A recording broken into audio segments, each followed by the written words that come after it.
Northanger Abbey by Jane Austen. Chapter 6. The following conversation, which took place between the two friends in the pump-room one morning, after an acquaintance of 8 or 9 days, is given as a specimen of their very warm attachment, and of the delicacy, discretion, originality of thought, and literary taste which marked the reasonableness of that attachment. They met by appointment, and as Isabella had arrived nearly 5 minutes before her friend, her first address naturally was, "My dearest creature, what can have made you so late? I have been waiting for you at least this age." "Have you indeed? I am very sorry for it, but really I thought I was in very good time. It is but just 1. I hope you have not been here very long." "Oh, these 10 ages at least. I am sure I have been here this half hour. But now, let us go and sit down at the other end of the room, and enjoy ourselves. I have 100 things to say to you. In the first place, I was so afraid it would rain this morning, just as I wanted to set off. It looked very showery, and that would have thrown me into agonies. Do you know, I saw the prettiest hat you can imagine, in a shop window in Milsom Street just now, very like yours, only with coquelicot ribbons instead of green. I quite longed for it. But, my dearest Catherine, what have you been doing with yourself all this morning? Have you gone on with Udolpho?" "Yes, I have been reading it ever since I woke, and I am got to the Black Veil." "Are you indeed? How delightful! Oh, I would not tell you what is behind the Black Veil for the world. Are not you wild to know?" "Oh, yes, quite. What can it be? But do not tell me. I would not be told upon any account. I know it must be a skeleton. I am sure it is Laurentina's skeleton. Oh, I am delighted with the book. I should like to spend my whole life in reading it. I assure you, if it had not been to meet you, I would not have come away from it for all the world." "Dear creature, how much I am obliged to you! And when you have finished Udolpho, we will read the Italian together, and I have made out a list of 10 or 12 more of the same kind for you." "Have you indeed? How glad I am! What are they all?" "I will read you their names directly. Here they are, in my pocket-book. Castle of Wolfenbach, Clermont, Mysterious Warnings, Necromancer of the Black Forest, Midnight Bell, Orphan of the Rhine, and Horrid Mysteries. Those will last us some time." "Yes, pretty well. But are they all horrid? Are you sure they are all horrid?" "Yes, quite sure, for a particular friend of mine, a Miss Andrews, a sweet girl, one of the sweetest creatures in the world, has read every one of them. I wish you knew Miss Andrews. You would be delighted with her. She is netting herself the sweetest cloak you can conceive. I think her as beautiful as an angel, and I am so vexed with the men for not admiring her. I scold them all amazingly about it." "Scold them? Do you scold them for not admiring her?" "Yes, that I do. There is nothing I would not do for those who are really my friends. I have no notion of loving people by halves. It is not my nature. My attachments are always excessively strong. I told Captain Hunt at one of our assemblies this winter that if he was to tease me all night I would not dance with him, unless he would allow Miss Andrews to be as beautiful as an angel. The men think us incapable of real friendship, you know, and I am determined to show them the difference. Now, if I were to hear anybody speak slightingly of you, I should fire up in a moment. But that is not at all likely, for you are just the kind of girl to be a great favourite with the men." "Oh dear!" cried Catherine, colouring. "How can you say so?" "I know you very well.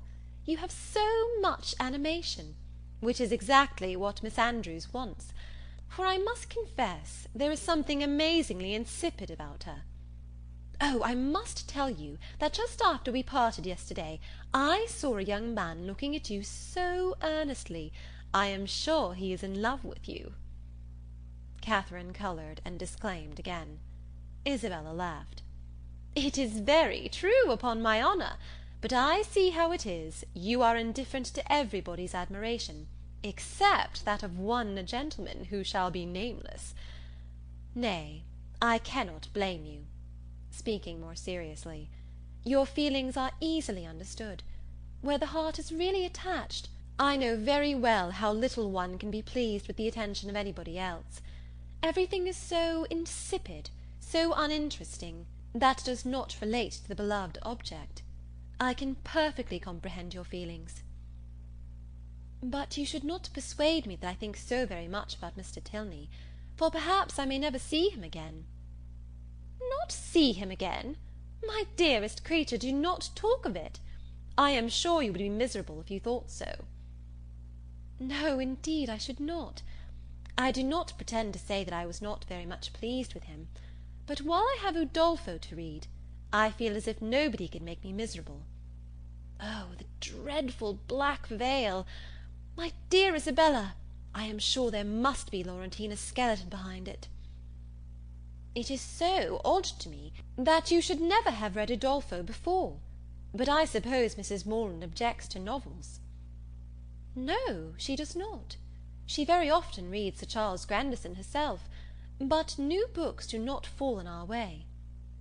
Sir Charles Grandison? That is an amazing horrid book, is it not? I remember Miss Andrews could not get through the first volume. It is not like Udolpho at all, but yet I think it is very entertaining. Do you indeed? You surprise me. I thought it had not been readable. But, my dearest Catherine, have you settled what to wear in your head to-night? I am determined, at all events, to be dressed exactly like you. The men take notice of that sometimes, you know. But it does not signify if they do, said Catherine, very innocently. Signify? Oh, heavens! I make it a rule never to mind what they say. They are very often amazingly impertinent if you do not treat them with spirit, and make them keep their distance. Are they? Well, I never observed that. They always behave very well to me. Oh, they give themselves such airs. They are the most conceited creatures in the world, and think themselves of so much importance. By the by, though I have often thought of it 100 times, I have always forgot to ask you, what is your favourite complexion in a man?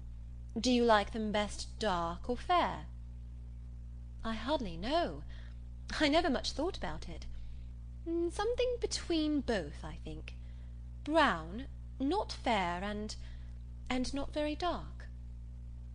Very well, Catherine, that is exactly he. I have not forgot your description of Mr. Tilney, a brown skin with dark eyes and rather dark hair. Well, my taste is different.